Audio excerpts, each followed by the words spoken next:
I want to tell you a story about stones.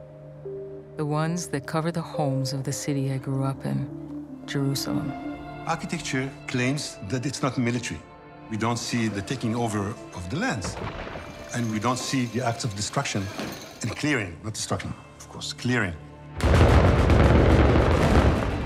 لما تبالغ جدا نروسل هروسته أنت نروسل هروسته بايت يو نحن نفون هروسته خابايت تهروسها كم بتيجي هروس ما نحسي.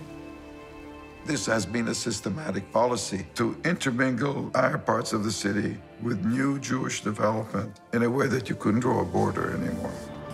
فهنا هم قاعدين بدهم يهجرونا واحنا مسمرين 50 سنه هذول. There is the visible violence and then there is the invisible violence of architecture. It's almost impossible to recognize cruelty when it hides behind so much beauty.